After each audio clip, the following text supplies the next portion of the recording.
He looked me in the eyes and said, "You're like a daughter to me."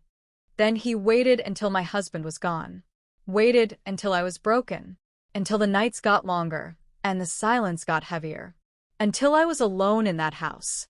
And then, he crossed the line. Not once, but over and over, until I didn't recognize myself in the mirror anymore. This is the story of how the man who was supposed to protect me destroyed me, and how I found the courage to crawl out of the shadows. To my subscribers and supporters, thank you, every single one of you, for showing up for these true-to-life, dramatic stories. If you're new here, hit that subscribe button and turn on the bell so you never miss a story that just might mirror someone's reality. Your support helps me bring light to the darkest corners. Let's keep growing this community together. I knew the sound of his footsteps. Slow. Careful. Like a man trying not to wake the dead. But I was awake. And when the doorknob turned, when the shadows shifted under the doorframe, I realized something terrifying. He wasn't just watching me anymore. He wanted me, and I was trapped. I still remember the first time he called me daughter. His voice was gentle, protective. He smiled like he meant it. That night, sitting across the dinner table, I felt something I hadn't felt in years: belonging. My name is Taryn Carter. I was 26 when I married into the kind of family that looked good on the outside. A picture-perfect frame. Church on Sundays, family dinners, polite small talk. But inside that frame? Cracks. Shadows. Secrets. My husband, Leland, was a quiet man. Too quiet sometimes. We'd been dating only 7 months before we got married. Fast, I know. But after the loneliness I'd grown up with, the chaos of foster homes and broken promises, I was starving for stability. And Leland's family? They were that. Or so I thought. His father, Charles Carter, was the opposite of Leland in every way. Outspoken. Confident. Sharp eyes. Firm handshake. A former firefighter turned construction foreman, he walked like he owned the ground beneath his boots. When I first met him, he wrapped me in a tight hug and whispered, "Welcome home, sweetheart." I didn't know then how dangerous those words would become. His wife, Marilyn, was polite, distant. She cooked, she smiled, she served. But her eyes rarely met mine. She was always tired, always elsewhere. We moved into the apartment over their detached garage, a temporary arrangement, they said. Just until Leland and I found a house. I didn't mind. In fact, I felt lucky. Charles would bring up groceries, fix the sink. He'd tease me about my bad parking or the way I overwatered the houseplants. "You're one of us now," he said one night, handing me a glass of sweet tea. "You're like a daughter to me." I smiled. I believed him. But slowly, things began to shift. It started small. A hand that lingered too long on my back. A comment about the way my pajama shorts hugged my hips. I laughed it off at first. He's just being playful, I told myself. He's always been touchy. Always compliments everyone. But then came the nights. Leland worked late. Always tired. Barely talked.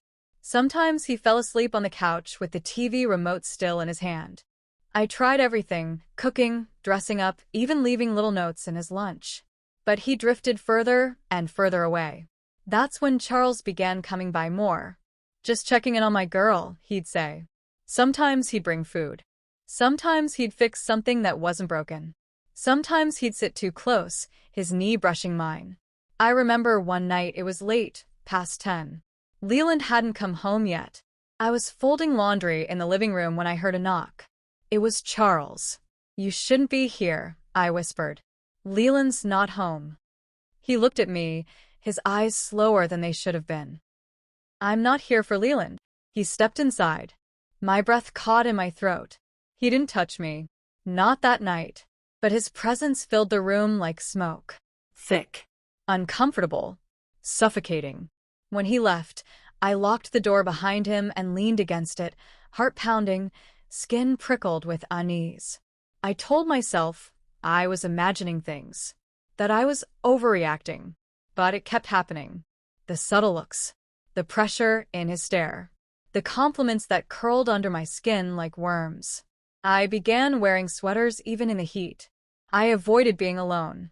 I stopped going downstairs altogether. I tried to tell Leland once. I said, "Your dad makes me uncomfortable." Leland shrugged. "That's just how he is. He's like that with everyone. You're being sensitive." Sensitive. That word stuck in my chest like a thorn. Then came the night that changed everything. It was raining. Leland was out of town for a work conference. I was alone, curled up on the couch, watching old sitcom reruns. The lights flickered, then went out. A few minutes later, I heard the garage door creak. Footsteps. I froze. Then came the knock. Not loud, just enough to send a chill up my spine. I peeked through the peephole. It was Charles. "Power's out," he said. "Thought you might be scared." I didn't answer. I didn't open the door. Then he spoke again. Softer this time. Closer. "You know I'd never hurt you, right?" I stood there, heart in my throat, fists clenched at my sides. He didn't knock again.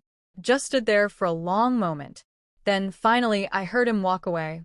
But the damage was done. I couldn't sleep that night. I couldn't breathe. I felt watched. Hunted. And worst of all, I felt alone. The man who promised to love me, protect me, and share my life, my husband, wasn't seeing it.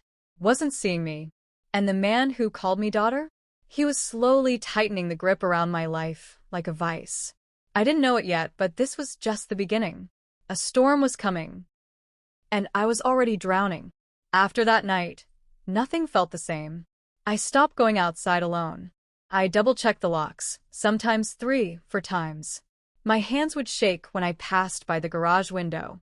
And even though Charles never mentioned the night again, he didn't have to. The silence between us said everything. The worst part? Leland never noticed. He'd come home, eat dinner, fall asleep with his phone in hand. I tried once more. Tried to tell him, with real fear in my voice. I said, "I think your dad crosses boundaries." He blinked at me from the couch. "Did something happen?" "No," I said too fast. Because I didn't know how to explain the way someone can tear you apart without ever laying a hand. How stares could feel like bruises. How words could echo in your head like a scream. And how fear, real, soul-gripping fear, could make you doubt your own sanity. Leland just sighed and went back to scrolling. That's when I stopped asking him to see me. But Charles did. He saw everything. He knew the exact moment I started sleeping with the lights on. He knew I flinched when someone knocked on the door. He knew I'd stopped wearing shorts around the house. And he fed on it. He started texting me. At first, it was harmless. "Let me know if you need anything. Saw you left your porch light on, sweetheart." Then it got bolder. "You looked beautiful this morning." I still can't believe how lucky Leland is. He doesn't even know what he has. I didn't respond. I didn't tell Leland. I didn't tell anyone. Because I already knew what would happen. No one would believe me. Or worse, they'd tell me I was exaggerating. That I was confused. That I must have misunderstood. I began fading into myself. Each day felt like I was wearing someone else's skin. I moved like a ghost in my own home. I kept my head down, kept busy, kept safe. But danger doesn't knock politely. It waits. It watches. And then it strikes. One Saturday afternoon, Leland was working a shift downtown. Marilyn was supposedly at her sister's. I was alone upstairs, folding laundry in the bedroom, when I heard it. The door. Opening. Slow. Deliberate. I froze. The sound of heavy boots echoed up the stairs. I grabbed my phone. I wanted to dial. Call anyone. But my hands wouldn't move. My heart was slamming so loud, I couldn't hear anything else. Then his voice. "Taryn." Just my name. Soft. Like he was calling out to a pet. I stepped into the hallway. He was already on the stairs. "I knocked," he said casually, like we were neighbors. "Figured you didn't hear me. You shouldn't be here." He smiled. Too long. Like he liked the way I said that. "Relax," he said, stepping closer. "Just came to drop this off." He lifted a small grocery bag. "Thought you might want your favorite cereal. The one with the marshmallows." I stared at him. Not the bag. Not his smile. Just his eyes.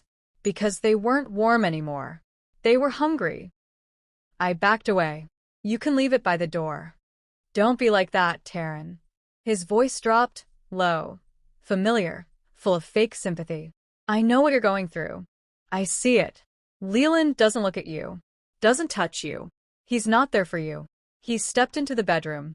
I felt like the air had been sucked out of the house. You don't know anything, I whispered.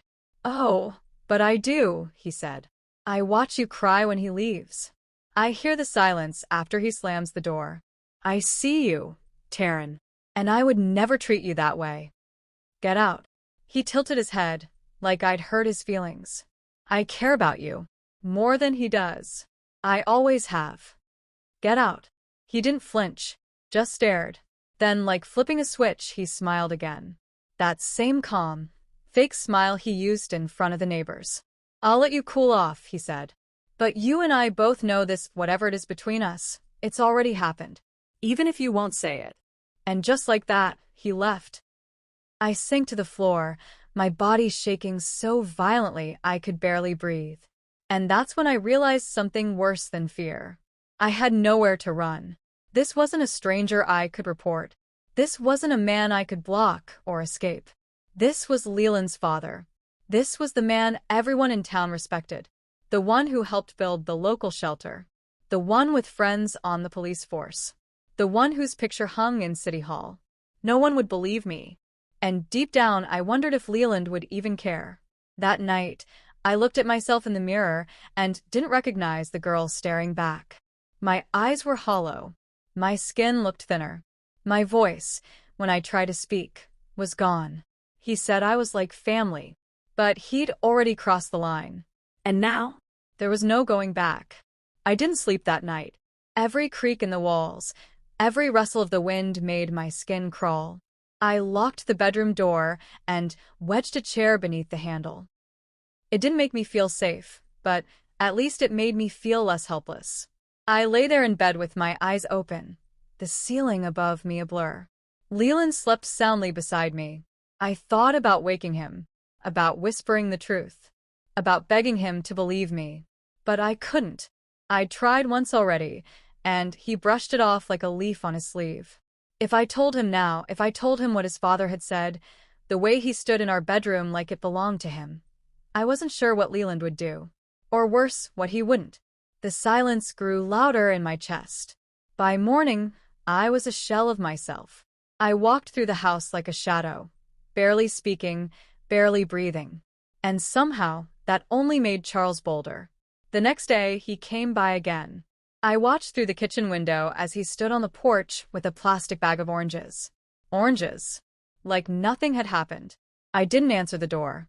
I stood behind it, clutching my phone, heart pounding. I watched his shadow through the glass, how he didn't move, didn't knock, just waited. And waited. I don't know how long I stood there before he finally walked away. I thought that would be the end of it. I was wrong. That evening, Marilyn called. She sounded bright, too bright. Charles told me you've been feeling down lately, she said. He said he stopped by to cheer you up. I sat down on the edge of the bed. My throat burned. He what? He said he's worried about you. That you're overwhelmed. Said Leland's been working a lot, and you've been isolated. My fingers dug into the bedsheet. Now he was building his alibi, creating a version of the story before I could speak. I forced a smile into my voice. Yeah, I've just been tired. Well, we're here for you, sweetie. Your family. And Charles, he adores you. I barely got through the call without vomiting. That night, I didn't sleep either. I started writing things down, everything I remembered. The words he said. The exact dates. The clothes he wore.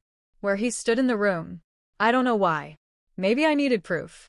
Maybe I was afraid I'd start to forget or question myself. Because that's what fear does. It corrodes your memory. It makes you wonder, did I imagine that? Was it really that bad? I needed something to hold on to. Anything. Because slowly, he was poisoning my soul. The next time he came by, it wasn't food. It was a necklace. He handed it to me at the front door, smiling like it was some sweet, thoughtful gesture. It wasn't expensive, just a cheap gold chain with a small charm. But the way he placed it in my hand, the way his fingers grazed my wrist, it sent a chill straight to my spine. "I saw it and thought of you," he said softly. I didn't say a word. I didn't even take the necklace. I just shut the door. I could feel him still on the other side, waiting. I locked it, and then I broke. I went into the bathroom and threw up. My hands trembled so badly, I couldn't even turn on the faucet. I wanted to scream, to tell someone, to burn the house down just to be free of him. But the moment I imagined saying the words out loud, "My father-in-law is obsessed with me," he crossed a line. I saw their faces. Marilyn's disbelief. Leland's anger, maybe not at him, but at me. Everyone else's judgment. I heard the words before they were ever said. "You must have led him on. Are you sure? He's old enough to be your father." And so, I stayed silent. I wore that silence like a scarf around my throat. Tight. Heavy. Choking. Until one night, I cracked. Leland and I were eating dinner, and he made some stupid joke about how I should call his dad to help fix the dishwasher. I dropped my fork. He laughed. "What, did you two get into a tiff or something?" I stood up from the table. I was shaking again. He looked up at me, confused. "Taryn, don't ever joke about that," I whispered. He frowned. "Okay, relax. It was a joke." I looked at him, really looked at him. The man I married. The man I trusted. The man who couldn't see the hell unraveling right in front of him. I said something I never thought I would. "I don't feel safe." The words hung in the air like smoke. Leland's eyes narrowed. "What are you talking about?" "I'm telling you I don't feel safe around him." Silence. A long, deep, awful silence. He put his fork down. "Taryn, are you accusing my father of something?" My heart fell into my stomach. I couldn't speak. That silence said everything. And just like that, I knew I was alone. It started with a knock. Not the kind of polite knock you give before entering someone's home, but hard, urgent, possessive. I was in the kitchen alone that night. Leland was working late. The kids were asleep. I hadn't eaten. I'd been pacing for hours, trying to convince myself I wasn't going crazy. But the knock pulled me back into the moment, and I knew. I knew before I even looked through the peephole. It was Charles. And this time, he didn't bring fruit. Or a gift. Or a fake smile. He brought himself. And something in his eyes was darker than before. I opened the door just enough to speak through the chain. "What do you want?" He smiled. But it wasn't the warm, fatherly smile others saw. It was the smile of a man who believed he owned something. "You haven't been answering my calls," he said calmly, like I was being rude. "I told you to stop coming here. You didn't tell me anything, sweetheart. You shut a door like a spoiled girl." His hand moved up and gripped the frame beside me. "Now open it." "No." His smile vanished. "What are you afraid of?" he asked softly, leaning in. "There's nothing wrong with how I feel about you. You know that. You felt it too." I took a step back. He saw it. Smelled it. The fear. And it only made him bolder. "You and Leland," he went on, shaking his head. "He's always away, always distracted. He doesn't see you like I do. Stop. You need someone who does. You need someone who pays attention." I slammed the door. My breath was caught in my chest as I locked it. Deadbolt, chain, everything. For a moment, silence. Then bang. He hit the door. Not hard enough to break it, but hard enough to terrify. I backed away, hands trembling, mouth open. I fumbled for my phone and dialed Leland's number. No answer. I left a voicemail through gritted teeth. "Your father is at the house." I locked him out. "He's not well. Come home. Now." The next 20 minutes crawled like a slow bleed. I sat on the kitchen floor, clutching my phone. The lights off, the doors locked. He didn't leave. I saw his car through the window, just sitting there in the driveway, waiting, like a predator too patient to pounce. Like he knew no one would believe me if I screamed. And then headlights. Leland's truck. I ran to the door and opened it before he could even park. He stepped out looking confused and annoyed, but when he saw me, really saw me, pale and frantic and shaking, His face changed. What happened? I pointed toward the car. Charles was still inside. I told you, I said. He won't stop. Leland stared for a long second. Then he stormed toward the car. Leland, don't. I shouted, afraid, terrified, even, that things would escalate, that it might get violent, that someone might get hurt. But I didn't stop him. Charles stepped out of the car slowly, like he had nothing to hide, like we were the problem. Son, he said, she's confused. She's under stress. I came here to talk to her. That's all. Leland didn't speak. He just looked at his father. And then looked at me.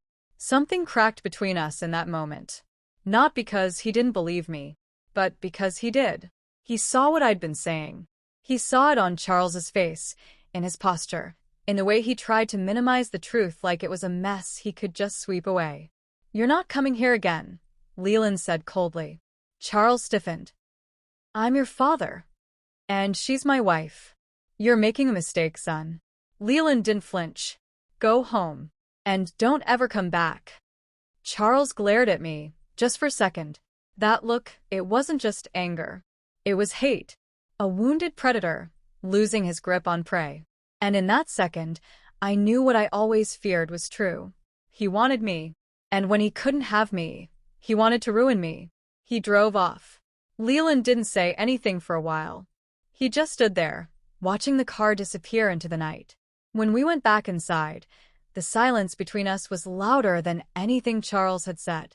I waited for Leland to ask questions, to hold me, to apologize for not. Not right away, not like in the movies, where the villain is gone and everything goes back to normal. No, real life doesn't work like that. The damage had already been done. Leland tried to pretend at first, pretend we were okay, pretend he was handling it, pretend we still had a future that didn't carry his father's shadow.